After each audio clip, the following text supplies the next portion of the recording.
And ನಾವು ಹೋಗಿ temple ಯಾವುದಪ್ಪ ಅಂದರೆ RR ನಗರದಲ್ಲಿರುವಂತಹ ಷಣ್ಮುಖ ಟೆಂಪಲ್ಗೆ ಹೋದ್ವಿ.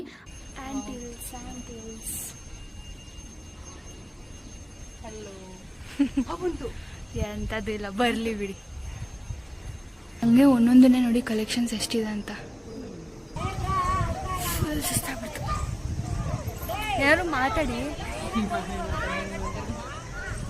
ವರ್ಷ ಆ್ಯಂಡ್ ದೀಕ್ಷಾ. ಆಮೇಲೆ ನಾನು ಮೆಟ್ಲು ನೋಡಿದೆ ಬಿದ್ದಿದ್ಬಿಟ್ಟು ಅಂತ ಇಷ್ಟೆಲ್ಲ ಆದ ನಂತರ ನಾವು ಇನ್ನೊಂದು ಅಂಗಡಿಗೆ ಹೋಗ್ಬಿಟ್ಟು ಒಂದಷ್ಟು ಸ್ಯಾರೀಸ್ಗಳನ್ನು ನೋಡೋಣ ಅಂತ ಹೊರಟ್ವಿ. ಅಲ್ಲಿ ಆಂಬಿಯನ್ಸ್ ಕೂಡ ತುಂಬ ಚೆನ್ನಾಗಿತ್ತು ಆ್ಯಂಡ್ ಸ್ಯಾರಿ ಕಲೆಕ್ಷನ್ಸ್ ಅಂತೂ ನನಗೆ ಸಿಕ್ಕಾಪಟ್ಟೆ ಇಷ್ಟ ಆಯಿತು. ಕಂಪೇರ್ ಟು ಪ್ರೀವಿಯಸ್ ಶಾಪ್ ನನಗೆ ಈ ಶಾಪಲ್ಲಿ ತುಂಬ ಇಷ್ಟ ಆಯಿತು sarees. And this is the KR market at 6 o'clock and ನಾವು ಬಸ್ಸಿಗೆ ವೆಯ್ಟ್ ಮಾಡ್ತಾ ಇದ್ವಿ. ಬಸ್ಸು ಸಿಕ್ಕಿದ ನಂತರ ಮನೆ ಕಡೆಗೆ ಹೊರಟ್ವಿ.